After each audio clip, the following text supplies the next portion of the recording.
This the War Report, coming live every Tuesday at 7 with Steve, Cat, Ryan, Amanda, and Eric. And the voice of NEW, Vince Berry. Hitting all the topics like a clothesline flurry. Turn up your speakers and hear them out. You can listen from your car, even on your couch. They too raw, who NXT? Handing out smackdowns, follow on IG. Plus, it's sponsored by Tag Me a Date. Go to YouTube and sub now for every update. It's all wrestling here, no safe space. Now listen in, time to hear from some of the greats.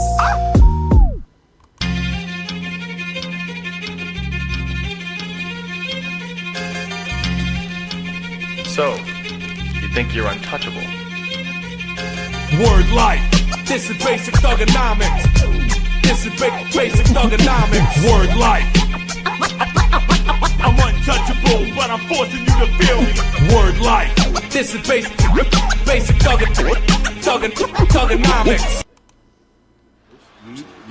Thank you very much. Everybody good? No. I think physically we're all fine, but I know I'm pissed off. I don't want to speak for everybody, but yeah, I'm a little angry. What I want you to do is find Paul Heyman. I got myself a team. Go tell Paul Heyman to get himself a team. All right, I'm done with the games. Are you saying what I think you're saying? Regal!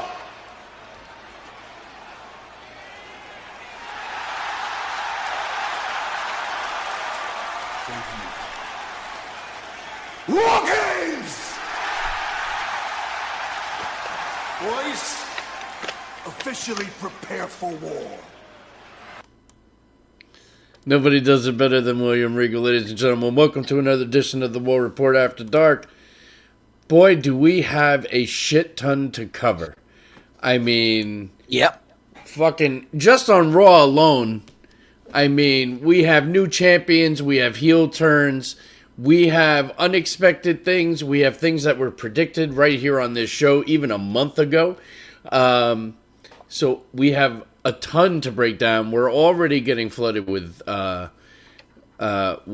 comments. We got Tara Javon Evans is in the tournament. We know they announced it.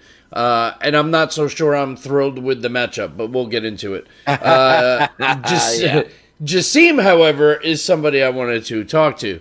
Jassim, let's go. New Intercontinental Champion John Cena, my favorite one, became champion. I knew it. Let's go. I don't care about Dominic, but he got his butt. He can kick rocks. Jassim, my question is, did you actually go? Because I know last week you kind of were implying that you were going to go, but then you weren't going to go. And I said you probably should still go. Yeah. It's going to be in Boston, so something big is going to go down. And boy, did it. I mean, this Raw was an Attitude Era type of feel for a Monday Night Raw where the whole show was just something. It was great. Jassim says John Cena is the GOAT. Dominic, he's still learning the ropes. He stepped up. Dominic, that youngster, he got a lot to learn before he opened his mouth, especially to John Cena. And no, Jassim didn't go, just got to see it on TV like the rest of us. We got Alex Ramirez. What's going on, brother, over at YouTube? So, I guess we could start with John Cena because obviously they opened up with Triple H doing an appropriate announcement for John Cena. John Cena comes out to what you would expect out of the Boston crowd. Cuts a John Cena typical promo. And then gets interrupted by Dirty Dominic Mysterio. And I just want to say, Dominic Mysterio did so fucking good. He really did. He didn't seem flustered. He was calm, cool, and collective the entire way through. He stood up to John Cena, cut a great promo back and forth with John, and then got told the IC title is going to be on the line because you ran your mouth. And right. John Cena wins the IC championship and becomes a Grand Slam champion. So, this is the greatest thing that ever happened to Dom. John Cena is selecting who he wants to work with. So, he obviously wanted to work with Dom. Plus, it made sense because now he could capture the one title that escaped him his entire career. but I thought it was so well done. The match was great. The finish was great. Super Cena told you he's invincible in Boston, and he was. So what did you think of how it all went down in the match? I'm not mad about it. I know some people who are, maybe if you're a Dominic fan, you might feel some kind of way. The only weird thing is, like, John Cena was just world champion in April through like June. So it's very weird that now he's the Intercontinental Champion. And kind of got that weird. There was like this backstage thing where everybody's clapping, and then like Rey Mysterio comes up, gives him a hug, and it's like, "Hey, buddy, thanks for stealing the world title from me 12 years ago." And then like Cody came over, and he's like, "Hey, buddy, sorry that you kicked me in the nuts. Congratulations on your championship." Like, it was just the weirdest backstage segment of these people who should be mad at John Cena. But Dominic did great. Cena, oh, here we go. Here we go. He changed his name and everything to "I called it." I'm not even going to say anything. Al, this is all you. Go ahead, sir. We're on the topic. I'm gonna take the high road on this. How are you fine gentlemen doing today? Well, we're doing great. I mean, I fucking called it. I told you. I fucking knew it. I said it. I loved it every second. My wife looked at me like I was nuts. She's like, "What is wrong with you?" I'm like, "I fucking called it." I had no idea what I'm talking about, but it was so worth it. It was great, wasn't it? Everything about it was so great. As soon as I saw him come out, I'm like, "Oh my god!" I was just singing Dominic's praises. Oh, he's so great. And you know what it is too is sometimes there's people, when there's a star that big in front of them, as a John Cena, a Rock, a Stone Cold Hulk Hogan, XYZ, that you see them get smaller in the ring with that kind of presence. And you did not feel that with Dom yesterday. I dare say he was toe to toe with the Never Seen 17. Like, it looked like, all right, if they said it was a match, I'm like, all right, it's a legit match. And he held his own against them, which I love. Like, he didn't get his ass kicked throughout the match by the older man or, John Cena. Right. He definitely held his own, and it was a pretty good match, and I loved it. I would just love for him to be in this tournament and get his title back. Well, I think this tells you he's officially out of the tournament. Yeah, I think he's going right to Ray, because that match is in San Diego, or that event is in San Diego, so they're going to have that match. Oh, okay, yeah. Oh, yeah, I forgot him and his dad are beefing again. Yeah, they brought that back. And remember last week we talked about the way Ray was kind of talking. It almost sounded like a retirement match. And if it's in San Diego and it's against his son, and oh man, we could be setting up for the end of Rey Mysterio, or at least the road to the end of the Rey Mysterio. Could you imagine you have a face turn after the match, and Dominic just just gives in to his dad at that point, knowing this is his last match, and he just hugs him at the end of the night, and everybody cheers him on the way out. You don't see that's his baby face turn, maybe?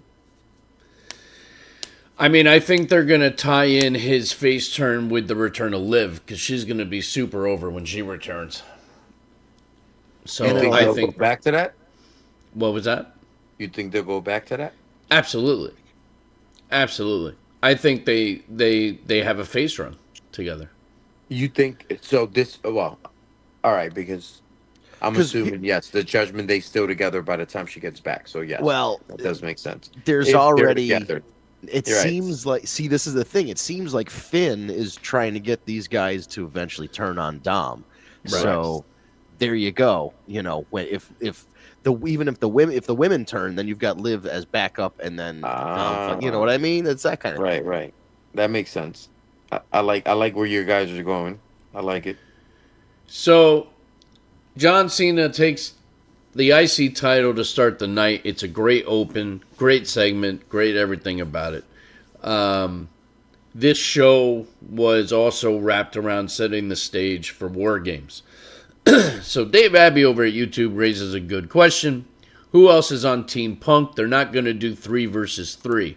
That is true. I will tell you, I would only imagine you got Roman Reigns that's going to be on Team Punk, and then Brock Lesnar be on the other side. But then that still leaves. Well, no. Are they going to do 4-on-4 or 5-on-5? They're gonna do 5-on-5, I think. 5-on-5. So we got 2 more for each side. L.A. Austin Knight, Theory. yeah. Austin Theory, fuck off. I was just gonna say how You've been mentioning him a lot lately. I was just gonna say how Austin Theory, how Dominic didn't Austin Theory the match with John Cena. Like Edge used to say about King of the Ring, I'm not gonna Billy Gunn it. It's like Well, Dominic did the same thing. I keep hearing this constant rumor that he might be the next guy, at least when the original vision was still intact, when Rollins was Seth, still around and not injured. I don't But know. He just never did anything for me. and me neither, either, at all. But am I echoing? No. No, we hear you. Oh. But if you give him a mouthpiece, like I said, he doesn't have to do much of the talking, and you could keep that. Hopefully, he gets away from that pretty boy persona that he has. He becomes a little bit more, oh no, manly. Let's say. I think you might have something. You might. Who knows? Look, man, they've given shots to a lot of guys that don't deserve it. I think he's a decent enough wrestler to get a shot at that. He's fine, but I think he suffers from the Ricky Starks problem of being kind of small compared to everybody else with a big ass head, and his teeth don't do him any favors. Like, I know he can't do anything about that. No. The size of your teeth is just the size of your teeth, but like, he's kind of They bother you. He's already behind the 8 ball with a lot of people because they look at him and they go, "Ooh, that face!" Like, he's already got an unlikable face. I'm glad you said that because I can't get on the Starks train. I don't know. Like, he's not. He's not a bad wrestler. Like Ricky No, Starks, he's not. But his whole AEW run proved that he's a great wrestler. He's not bad on the mic, but there's just like something. His name missing. bothers me. Ricky Saints? Yeah. Well, because they were he can't do Starks. Right. But that's So, crazy. He's from New Orleans, so he used Saints. Oh, I guess that makes sense. I don't know. He looks like a character from the show Recess. Remember the cartoon Recess? No. Okay. So Dave Abbey over at YouTube, Roman did what? I forget what we were. Well, we were talking about war games, and we were trying to do the 4th and 5th from each side, respectively. I mean, I definitely think Roman's going to be in it for sure. So, who's the next one? Are you just going to throw Jimmy in there and just make it a Uso thing? I mean, you could. Or would you give it to a honorary Uso and throw Sami Zayn in there, since he's such a great... I love him in war games, by the way, so... I do too, but that's also if he's cleared, because apparently he's still injured? not clear. Well, is that's he what injured? they keep saying. He did. Roman changed. He did. He capped them all or some shit. Roman changed his teeth, he's saying. Jassim, I like Logan Paul now that he's in the Vision, but he still sucks. I mean, listen, Jassim, that means he's doing his job. I listen. I guess it makes sense seeing him stand next to Paul Heyman. It looked okay to me. Like to have Logan Paul, the scumbag that he is, be aligned with Paul Heyman makes sense. I mean, So look, I don't hate it. He said it. At the end of the day, he said it, hey, like, you got to go through those guys? Like, I'm not doing that. Like, fuck Right. that. I'll join them. And it makes sense as well because they were trying to position him as a babyface before this. And that really doesn't work with this guy. The act works if he's a heel. Like, it works really well if he's a heel. Right. Doesn't work as much if he's a babyface. Like, what does a Logan Paul babyface look like?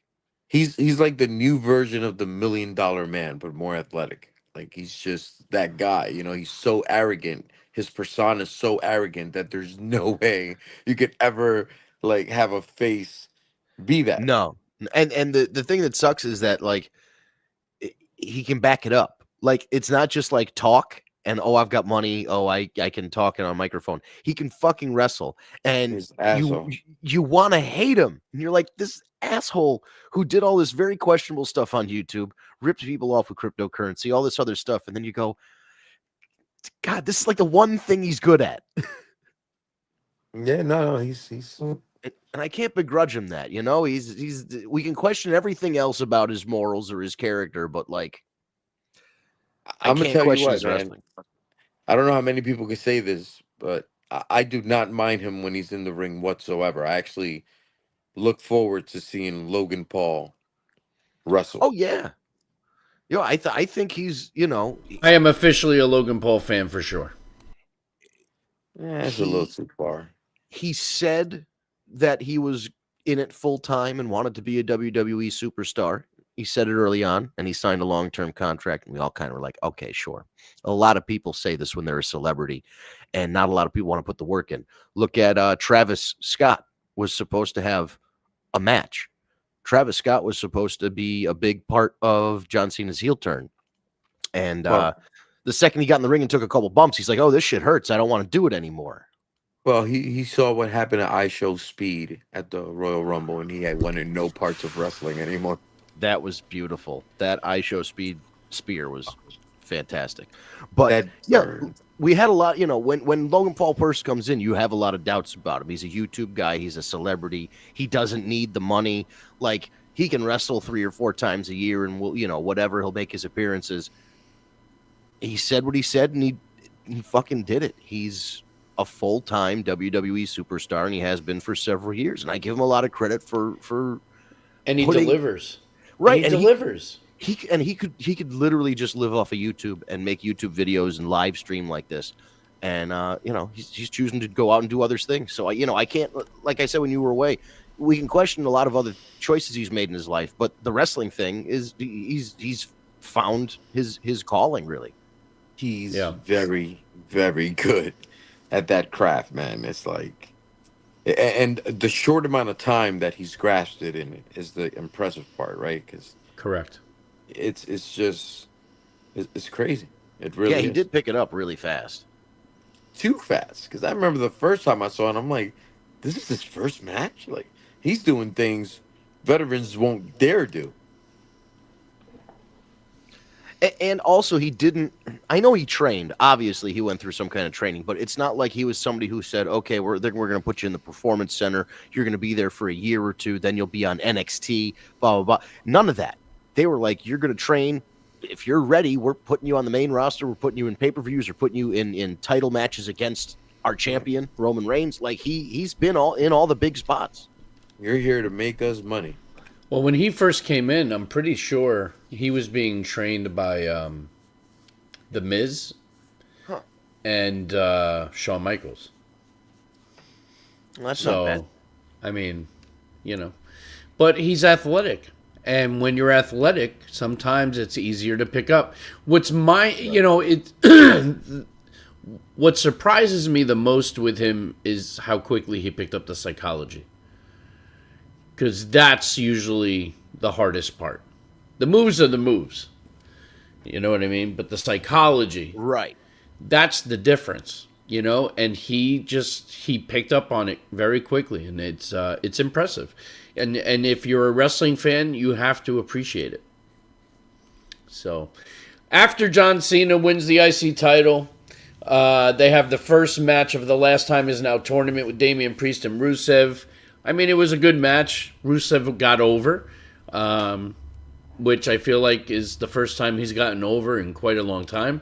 And then right after that, a nice hard-hitting match. It went right into the CM Punk promo, which, you know, great promo. And then, of course, calling out Logan Paul. Logan Paul comes out. Dave Abbey over here, because Logan Paul is genuinely a scumbag. Yeah, I mean, he gets to be himself, which makes it easier. That was a great back and forth between Punk and Logan Paul, and then, of course, Heyman and the Vision coming out. And then this is obviously what sets up War Games, because then you had Cody and Jey Uso to the rescue to try and even things out. So now we'll have to wait and see. But again, my next two for sure picks are going to be Brock on one end and Roman on the other. Yep. And then I agree. I think it's got to be either Jimmy or Sammy. Yeah, and especially if they're trying to further this Jimmy Roman thing, they have to be on the same team, and there has to be some sort of miscommunication or something. Yeah. Oh, so the heels go over. The babyfaces won last year. The babyfaces have been on a bit of a streak with these War Games things. I think a heel team can win. And I wouldn't be mad at that because you're right. You could build off of that with the loss of the faces. Because like, what if Jimmy or Jay give up? What does that other brother say to them afterward? You know, like That's true. I just see a missed super kick or spear hitting hitting an Uso. I got like a thousand on that before that match is over. I mean, in a War Games match, anything is possible. There's just total chaos. Dave Abbey over at YouTube. Heyman taking shots at AJ was pretty messed up. I mean, he's just the best at getting the heat. You mentioned AJ Lee, was especially when CM Punk is in the ring. Yeah, it's going to give you great heat. But think about the momentum of this night so far, right? It starts off with John Cena. That was great. It goes right into the Rusev match, right into the CM Punk promo, and then out of nowhere, Nikki Bella turns heel on Stephanie Vaquer after Vaquer had a great match with Raquel Rodriguez. Didn't see that coming. I think the way Nikki has looked so far since her return, I think Stephanie is gonna embarrass Nikki in the ring. Ooh. If I'm being honest. Well, I mean, you know, it is Nikki Bella. There's a ceiling for her performance. Yeah, but I mean, you know, you can't compare the two. I mean, look, age is a mother. Yeah. And you know, she wasn't always the best performer, and Tiffy is as good as it gets right now. You know, she's very good in my opinion. She's pretty good. So you know, it's one of those squash matches, right? She just lost her belt, so she has to get back on a winning streak. But who knows, right? Because right now you just turned Bella heel. So, do you really want her to lose right away? I will say this. Nikki Bella is always been better as a heel. Yeah, so 100%. I will say that. There's no way Stephanie Vaquer. There's no way Stephanie Vaquer is losing the title. It's not happening. Not this year. No. She could cheat. Like, that's the one thing. Now that Nikki's heel, you know, if there's way. It would be a good opportunity to bring Brie Bella back. Do your whole twin magic shit. Wild. Screw her out of the title. Could you imagine the reaction to Twin Magic costing Stephanie Vaquer the title? Heat. Oh, the heat. Oh, boy. That would be major heat. They'd be big mad. Oh, so mad. Jassim, I think solo mystery opponent for Madison Square Garden should be Obafemi, and then you can move Obafemi up to the main roster, and you can have him feud with Brock Lesnar. I don't hate that, but I want to see Brock Gunther before I see Brock Obafemi. I do think Obafemi is coming up. And I do think if you do not see him a part of War Games, I do think you're going to have him in the Rumble. What about Jericho for that mystery? I think Jericho's returning at the Rumble. I just don't see it happening. I mean, there is a mystery, but I think it's going to be somebody from TNA. Maybe Joe Hendry or something like that. I think so. Okay. Well, because he kept saying somebody not from our company. They have a working agreement with TNA, so it makes the most sense. So we'll have to see. I also do like how they did announce, though, that at the Garden, it's going to be all main roster versus NXT talent. Mm-hmm. So I think that's going to be pretty interesting because you're going to get to see some pretty cool matchups, and maybe that'll be the test of who they're going to call up. I do. I think you're going to see Obafemi for sure. Yeah. And I think you're going to see Trick Williams. And those are two that, you know, should be on their way up to the main roster. Dave Abbey, they better not screw Stephanie the way they did Julia. Now, I'm glad you brought up Julia, Dave, because there's a lot going on the internet. First of all, I pledge allegiance to the United States of Chelsea Green. And I am so excited that she won the title back. Julia definitely got screwed. And then right away I heard that she pissed somebody off and there's going to be and she's being punished. But then I'm also hearing they have bigger plans for Julia, and that's why they removed the title from her so quickly. But then why do it? I mean, listen, she didn't win clean. She, had her feet on the ropes. All that's important here is that Chelsea Green is our United States champion. Yeah, That's she all I is. care about. Yeah, she is. He Yeah, is. This is the she best part is. about it. It was one of my, and mind you, this is probably one of the best Raws I've seen in a while. It was Raw, right? Yeah, it was Raw. Yep. It was one of the best Raws I've seen in a very long time. This one was very, very good. And that was one of my best highlights when she won it again. Because she's a character. She had shit going on. Like I was hoping. I feel like they took too long to put it back on her, honestly. Yeah, absolutely. Like, like they just, it should have been a while ago. I'm surprised her gimmick lived on this long. That they brought it back to her. Even the music is great. Oh, yeah. The best part. So, question. I really hope they let her run with it for a while. Now that we're speaking about Chelsea, her husband, right, Zack Ryder, Yeah. wasn't he in the TNA invasion? He was. So why is he not more televised than TNA, or is he just like he is more indie, right? Well, he's the indie god. Yeah, he goes all over. He appears everywhere. He was on AEW not too long ago. He was? Yeah, he just shows up places. Yeah, he goes everywhere. Did he go over when he didn't wrestle? But he has been very vocal and said that he would love an opportunity to return to WWE. And why not? I mean, to be with Chelsea and, He'll be at WrestleMania within a year and a half of being here. Well, you say that, but it appears. I mean, listen, the guy's gotten in great shape. He's improved his wrestling. He's improved his promos. He's been traveling all over wrestling. He's for the great. last however many years, developing this whole thing that's Matt Cardona and not Zack Ryder, and he's doing a great job with it. They haven't offered him anything, and you'd think with his wife there, he's in TNA. He showed up on this crossover thing with NXT. You'd think Did he badmouth WWE before? Not only did he return on NXT, by the way, but the roof flew off the place. Yeah. I mean, he got a huge ovation. And to my knowledge, no, he didn't talk any shit about WWE. Okay. Yeah, I really didn't like him as Zack Ryder. I mean, He was as hot for a what's his minute. name? Yeah. It was Zack Ryder, yeah, but he was hot. He got hot. There were Zack Ryder chants when The Rock came back, 2011, Madison Square Garden. It was a Survivor Series.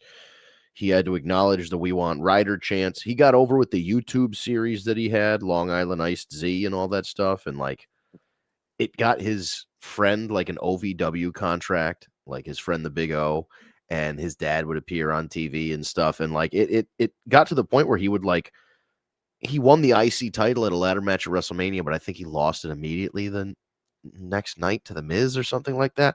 But and then he got put in a wheelchair by Kane and thrown off the stage in a wheelchair, and oh, that's right, I forgot. John Cena, his girlfriend cheated on him with John Cena, and there was they did not treat him very well.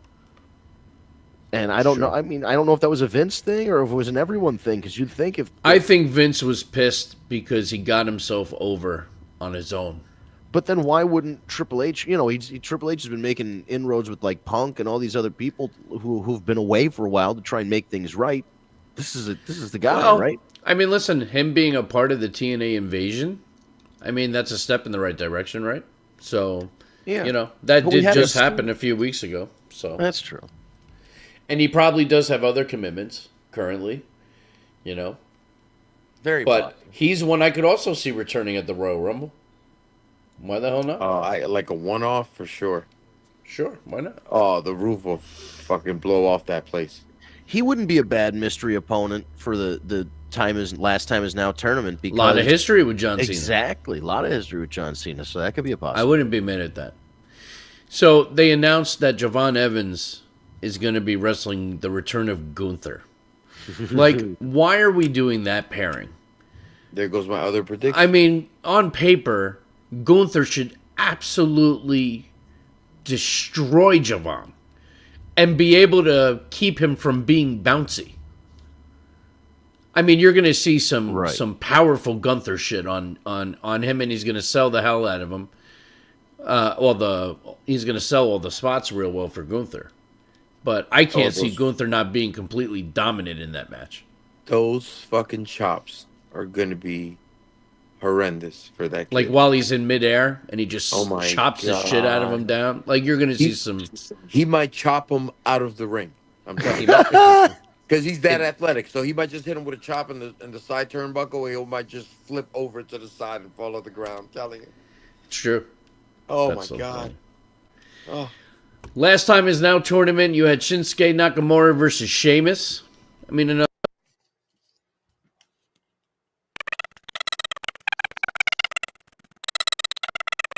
Vince, do you hear that? Yeah, Steve, hold on a sec, bud. You sound like there's a squirrel on your microphone, I think. Yeah, it's like going... Yeah. Sorry, dude. No. Dude, that's girl. Matter of fact, keep talking. Oh, too bad I can't hear you. No, it's supersonic. We can't hear you. It just sounds like chirping. It sounds like a chipmunk. Yeah,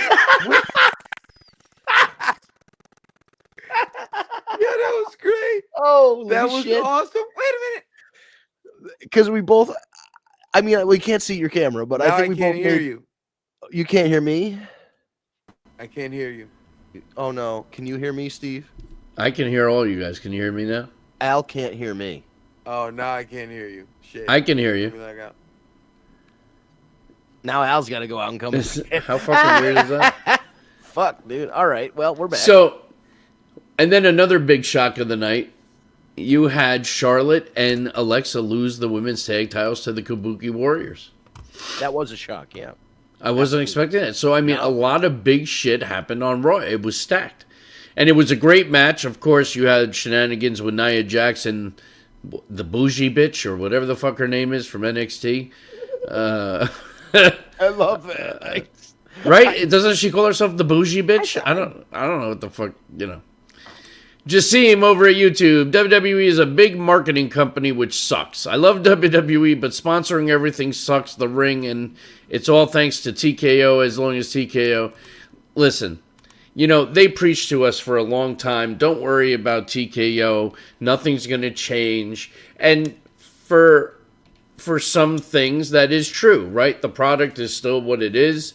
You know, we're still getting wrestling as we know it. But what did change is the fact that it's just not a family-friendly event anymore. These prices are out of control. And then you have Nick Khan coming out and said, tickets are changing with the times. Bullshit. It's greed.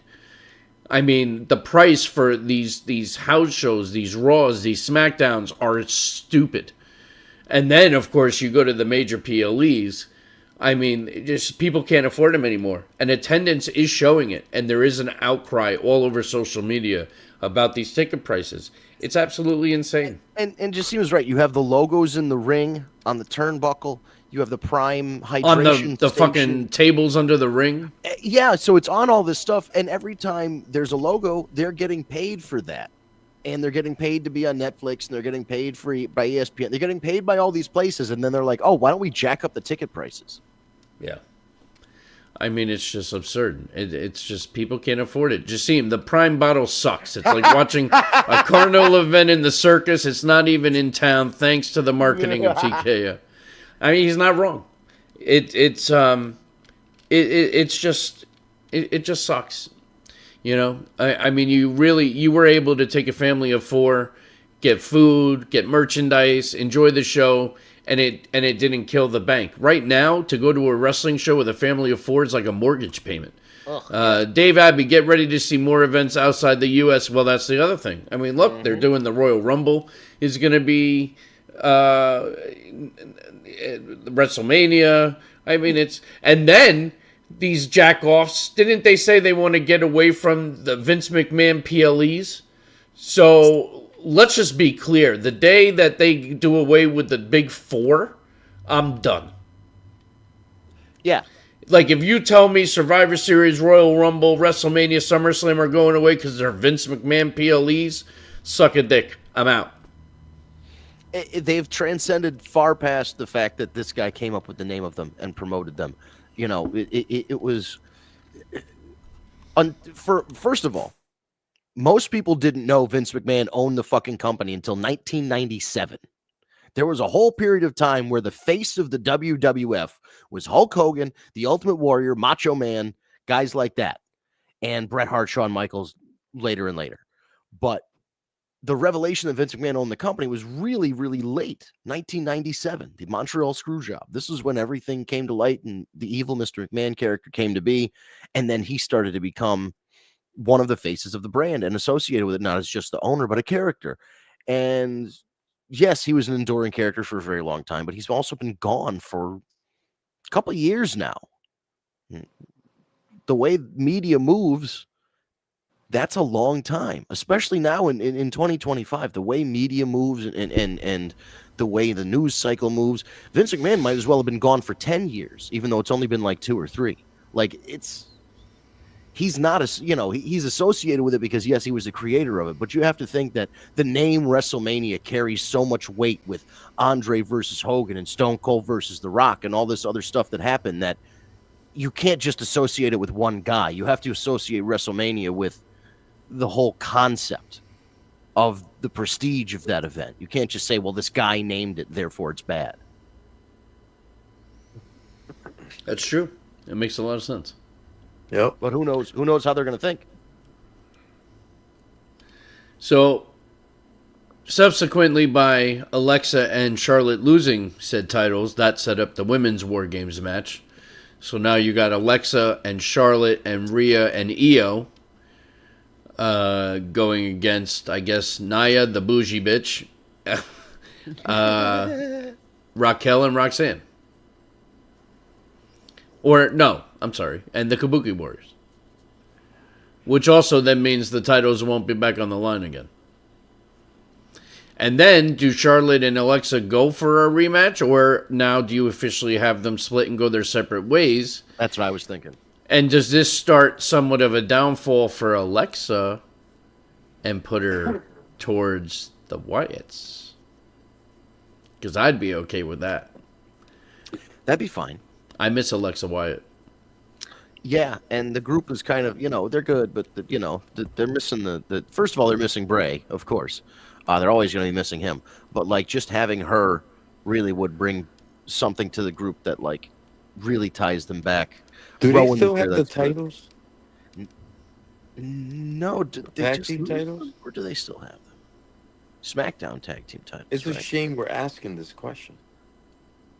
I know. That's like the time remember when I forgot Jay was Intercontinental Champion for a week? And everybody on the TikTok was like, oh my God, how did you forget Jay's completely unforgettable Intercontinental Championship reign that lasted 28 days? And I was like, fuck off. Nobody cares. Anyway. Jassim, I miss WWE when they had blood, and when you seen it in the ring mat, that's how you know it was good. Now WWE is just one big joke thanks to TKO and marketing like the white ring mat. Now that I don't agree, because we do get blood, and we do get blood a lot more now than we did. And I like how, like, that's a complaint I have in AEW, because I feel like every single match there's blood. So you kind of are just like, okay, great, the guy's bleeding. Like, you don't feel anything. But when it happens in WWE, it means more, because you're not seeing it all the time. So in that respect, this time I'm going to disagree with you. And by the way, I did check 123 days the Wyatt Six have been and are still tag team champions for SmackDown. Wow. And they've defended them, twice? How many defenses they had? 2? 3? At most? That information on here? Well, they had the match tables match at SummerSlam. I know that one. And I dare say they defended it at least twice after that. Well, they defended it against Street Profit? The Street Profits, I think, twice. Right, for the rematch. Right. Yep. So I think they've defended him 3 or 4 times. All right. Which, considering the amount of time they've had them, it's pretty weak. Yeah. Again, it's another group that should be pretty easy to write for, and I just feel like they just don't know what to do with them. Are And- they and- though? Are they really easy to write for? It's like I think so. I think it's. I feel it's. I mean, look, it's hard unless you're gonna make them undefeated. It's hard to. Well, they to haven't have lost. that They haven't persona, lost you very know? much. I think. I honestly don't think they've lost more than like one, maybe two. They don't really lose. I mean, I The guess problem unless is the you're just story not you're seeing writing- them enough. I guess the story you could write is people are scared to wrestle them. You know, it's like make them something. You know, Well, we have been seeing like Nikki Cross showed up in the shadows this week Yeah. on Raw. I mean, you saw that. Sometimes you'll see Bo or Uncle Howdy in the shadows. So I mean, they drop little things, I guess, so that people don't forget about them. But I don't know. I just feel like they could do a lot more with them, and they're not doing it. And also they came in, if you remember when they debuted, They killed everybody. You literally, yeah. It was a horror scene. There was blood splatters and everybody was knocked out and everything else. And then like, I agree with Al. If you don't make them those like Undertaker and Kane style unstoppable horror movie monsters, it does lose a little bit. And I think and it's not their fault. It's just like it's not enough time on TV and they're just not being presented that way. If they were being presented more frequently and then more as a dangerous faction, then we'd be telling a different story. right? Like that's just come in and just fuck some people up. Like, just why don't you just walk in and just somebody's cutting a promo, lights go off, you come in, knock them the fuck out, light goes off, you come out. Don't even talk. Just do that. It's like, oh shit, they were here. Like one of those. Yeah. Just see him over at YouTube. At the end of the day, when it's all said and done, I just don't understand why NXT and TNA have white ring mats and Monday Night Raw doesn't anymore, and SmackDown. I don't understand what your hard-on is with the fact that they have white ring mats. Like, who gives a shit? I don't understand why that's such a big deal for you. I don't know. Am I alone on this one? No, but I also think it might be. Jassim might think the problem is the color, but what I think his problem is that they've changed the color so that they can print the logos on it, so that the logos are more visible on TV. That's kind of the annoying part. So I think maybe he's conflating the change. He's tying it into the marketing. Right. Maybe. I don't know. I'm trying to make assumptions based on 2 sentences from a YouTube comment, but I feel like that does make sense though, because you always want the logo to be brighter. Right. Lighter colors are brighter, so. And if they're not selling ads on the mat in TNA and they're not selling ads on the mat in NXT, they have no reason to change them from the standard gray or so whatever off-white color. They have no, there's no reason to change it. But personally, I actually like the new look black mats. They look different. Like, I don't know. Like, I like them. I don't mind them. They don't bother me, put it that way. Right. I think it's a change. I'm all right with it. Dave Abbey, are the Wyatts heels or face? There's been no definition.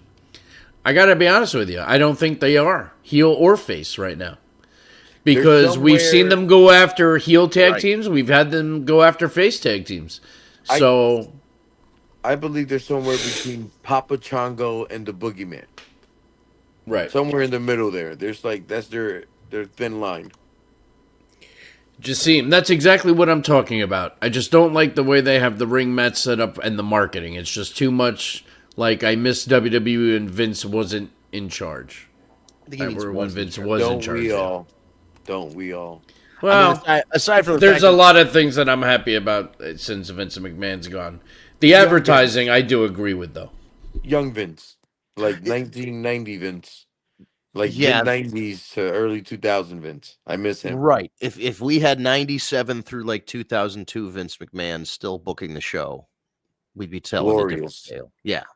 Glorious. But he definitely, I mean, you hate to say it, but as somebody gets older, they do lose a step. And you could definitely tell by like 2019, he was just fried. Like he needed a vacation. He needed to retire. He needed to do something that wasn't just book these shows because he became very out of touch. Yeah. Which became a bigger problem. the things that used to work weren't going to work anymore, and he Right. wouldn't change them. You know, He did he it wouldn't take adjusting time. chances. Right. Right. He was stuck in his ways. The hardest thing for a self-made person is adjusting his ways, because that's what got them there. Like, think about it. Look at Jerry Jones. Look at Vince McMahon in his own right. There's always been those characters in life that don't really want to adjust. That's very true. I mean, especially like you said, it worked for so long.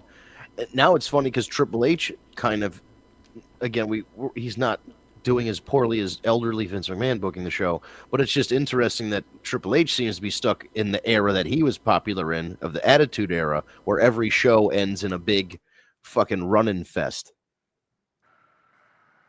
Yeah, in a way.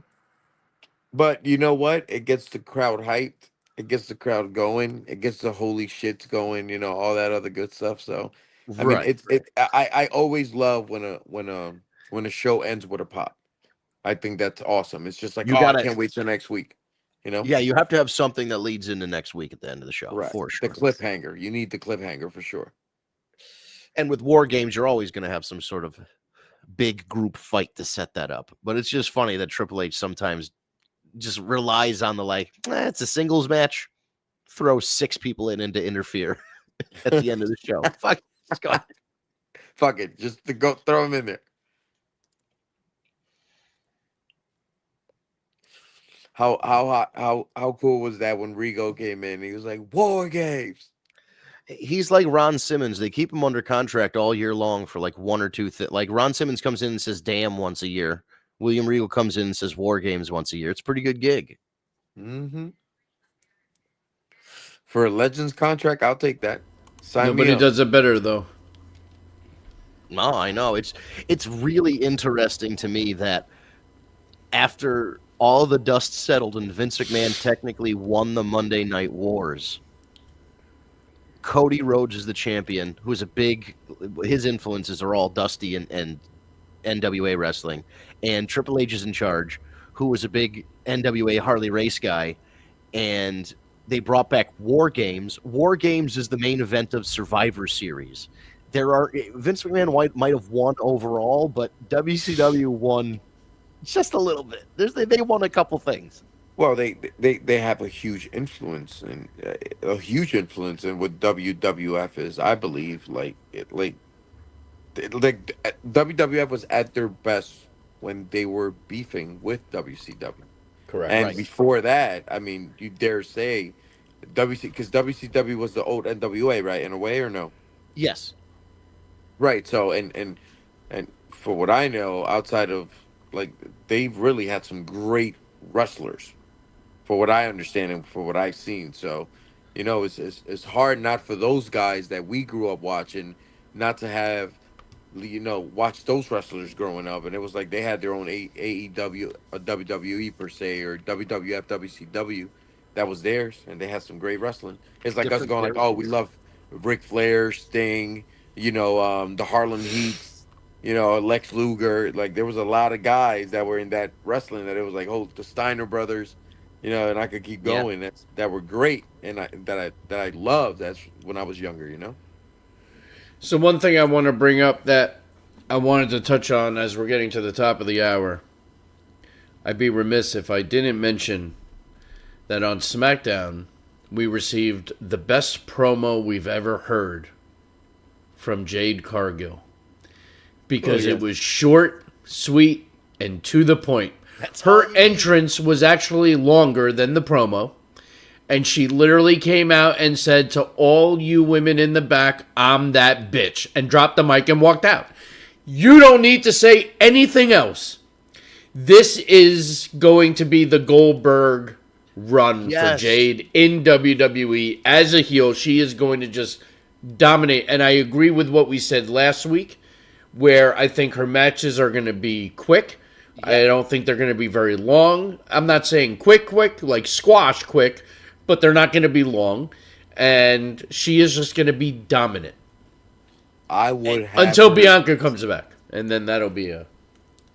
Right. Go ahead, Vince. No, go ahead. You were saying? Mine was quick. I will have a dog walk everybody she wrestles. I don't give a damn who it is. It could be it could be fucking Hillary. What's her name? The mom, Hillary McMahon, whatever the fucking name is. What's the Hillary mom's name? McMahon? No. What's the mom? Stephanie's mom's name? Linda? It could be Linda McMahon walking in that bitch. 2 second style. Pin her ass. I don't give a damn. I mean, they already somewhat teased on SmackDown Charlotte Jade Cargo. So if they are not going to have those two try and regain the women's tag titles, I could see that being her first big feud, be with Charlotte. And you talk about solidifying a run, you get over on Charlotte Flair, especially when the title's on the line, because you typically don't bet against Charlotte. But, yeah, and I think the Go ahead. No, go ahead. I just think the Goldberg stuff is very accurate and what they should be doing. And Goldberg got by for like 2-3 years of a run by saying who's next and very little else in a promo. And if you can just boil Jade down, I'm that bitch, drop the mic. That's all you need to do. And I 100% agree with Al. The matches should be short, explosive, and imagine if she does to Charlotte Flair what Brock Lesnar did to John Cena at SummerSlam. And just ran through him, and that immediately cements Jade as that bitch. Right. That's exactly where I was going with it. Imagine Jade versus Rhea at Mania. That would be amazing. Or what about Jade versus Rhea versus Bianca? Yeah, because Bianca has beef with both of them, right? I don't know that she still has beef with Rhea, but she does have beef with Jade. Right. I think you have to have, Jade versus, depending on when Bianca comes back, because I know, as far as we know, she's still injured. But that should be the big program. Like, Jade versus Rhea anywhere is going to be good, but I think the Mania match, if she's healthy, is Bianca Jade. Yeah, I agree. I agree with that. And I wouldn't set up Jade to wrestle Rhea right now anyway, just because I would want her to, like Al said, run through a bunch of people. Just start the way Goldberg did. You start with the jobbers, you run through one of them a week, and then you get to the mid-carders, and they give you a little bit more of a challenge, and then you get to the main eventers, and you finally have like a good back and forth, like when Goldberg would wrestle Sting or Diamond Dallas Page. Right. No, that's true. All right. Well, on that note, ladies and gentlemen, we're getting right up to the top of the hour. Any final thoughts, Al? What did I miss something in the beginning that y'all spoke about? No, you came in right when we started talking with Dominic. And John Cena. Okay. Right, yeah, you didn't miss anything. Is there something that you wanted to bring up? Oh, yes. Fuck Goldberg.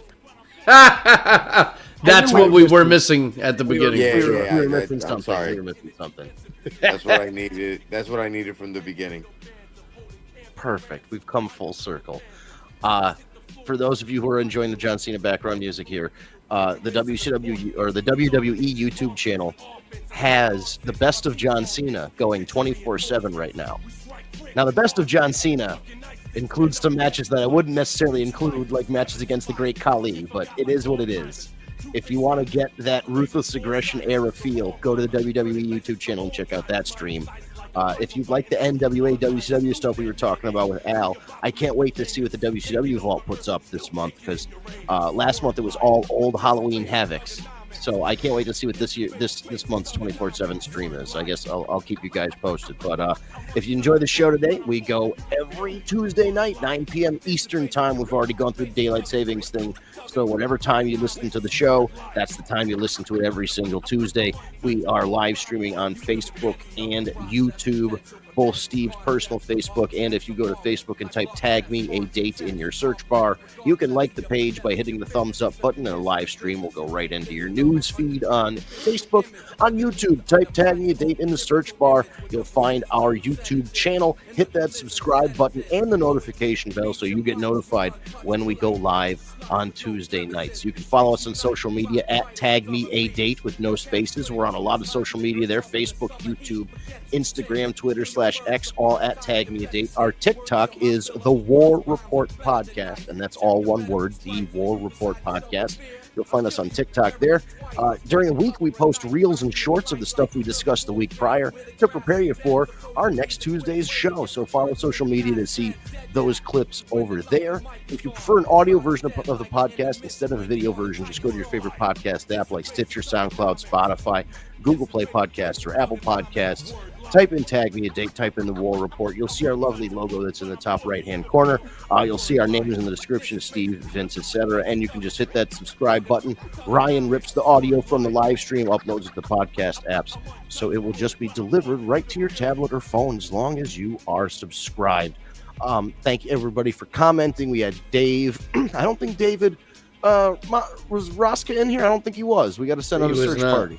Oh boy, I hope he's okay. Thanks, Dave A. Thanks, Tara. Jassim. I think Ryan might have been in there. There's a bunch of comments. Thank you, everybody, for commenting on your way out. If you could leave a like or a share or any of that, everything helps us in the algorithm, and that'll do it. We'll be back next Tuesday, 9 p.m. Eastern, for another edition of the War Report After Dark. Have a great week, everybody.